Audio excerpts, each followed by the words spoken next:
Assalamualaikum warahmatullahi wabarakatuh.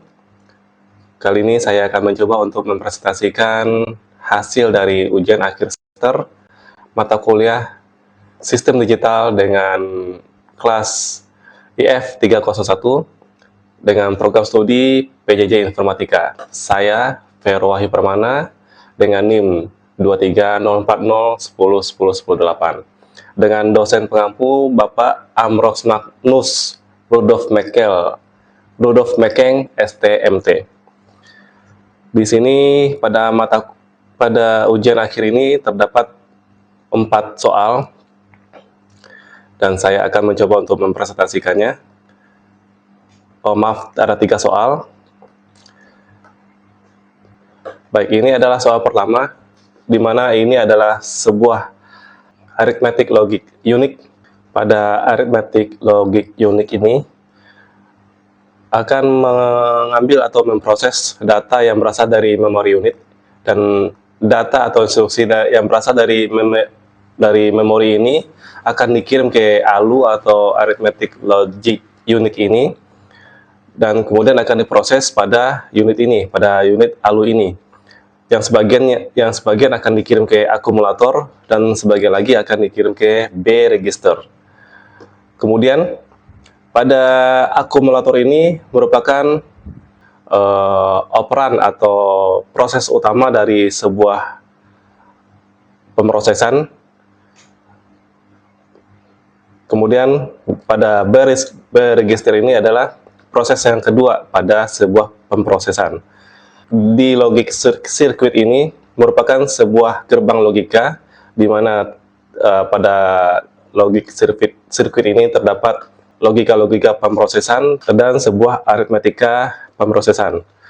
Kemudian untuk unit control ini adalah bersifat sebagai pengatur lalu lintas data.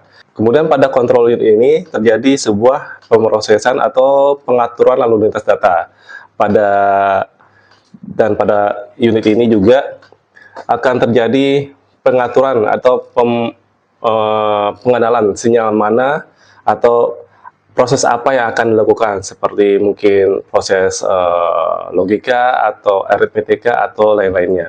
Kemudian juga melakukan kapan suatu sinyal itu melakukan pembacaan dan kapan suatu sinyal tersebut melakukan penulisan.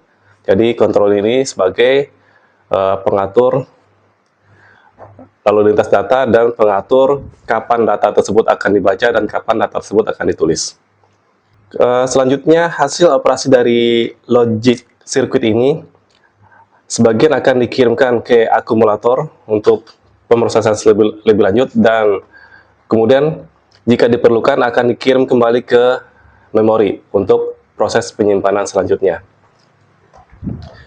Untuk soal berikutnya adalah di sini terlihat struktur dari multiplexer. Di sini ada pin IN atau enable, di sini ada pin cell atau select line, dan di sini ada pin data dari data D0, D1 sampai DN-1. Dan ini adalah pin untuk outputnya. Pada pin data ini biasanya terdapat 8 pin yang terdiri dari D0 sampai DN-1. Pada data ini biasanya yang digunakan adalah 4 data atau 8 data, tergantung dari sinyal yang diberikan pada select ini. Jika data yang digunakan adalah 4 data, maka yang digunakan adalah dari D0 sampai D3.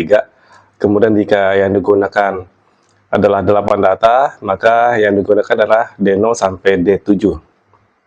Kemudian untuk pin select line ini berfungsi untuk memilih pin mana yang akan dipilih. Jadi ini terdiri dari S-bit, yang dikenal dengan S-bit. Jadi dia sistemnya berapa banyak data yang akan dimasukkan, dan kemudian data mana yang akan dipilih. Inilah fungsi dari pin cell. Selanjutnya ini adalah pin EN atau enable. Fungsinya di sini untuk sebagai switch dari multiplexer itu sendiri. Biasanya jika di set pin EN ini di set high atau 1, dia akan mengaktifkan multiplexer. Tetapi jika dia di set menjadi low atau 0, dia akan menonaktifkan multiplexer ini. Selanjutnya ada pin Y atau output. Di sini adalah keluaran dari multiplexer. Jadi hasil dari output ini adalah salah satu dari data D0 sampai Dn-1 ini, tergantung dari data mana yang dipilih oleh pin cell ini. Demikian untuk yang soal nomor 2 atau multiplexer. Selanjutnya kita beralih ke soal nomor 3. Di sini ada rangkaian gerbang logika seperti yang tertera di gambar ini. Ini merupakan rangkaian half adder yang biasanya digunakan untuk penjumlahan, operasi penjumlahan, dan masukannya adalah A dan B, inputnya adalah A dan B, kemudian masing-masingnya dimasukkan ke sini, ke gerbang XOR, dan kemudian dari A dan B ini juga dimasukkan ke gerbang N. Dan ini output dari ini adalah negasi A dikali B ditambah dengan A dikali negasi B. Kemudian output dari ini adalah dinamakan dengan C, yang hasilnya adalah A dikali dengan B.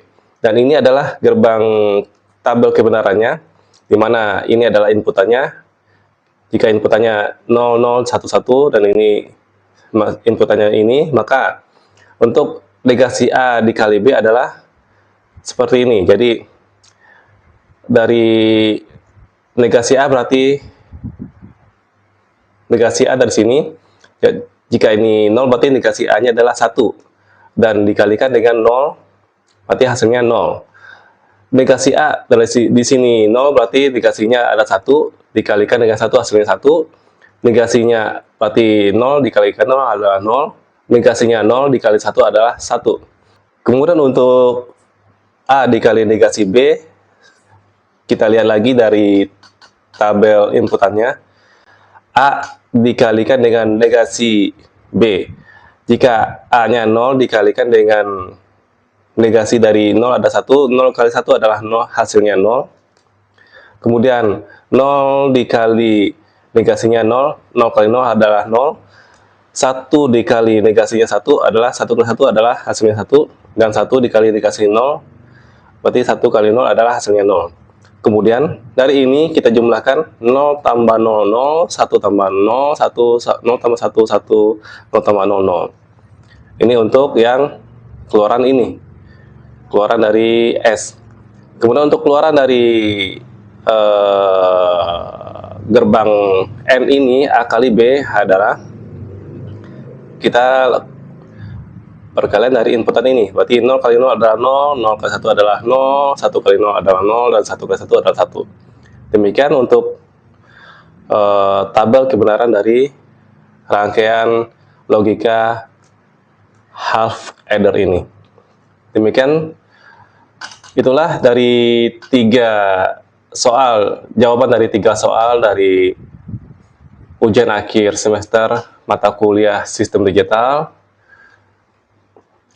Terima kasih. Akhir kata, Assalamualaikum warahmatullahi wabarakatuh.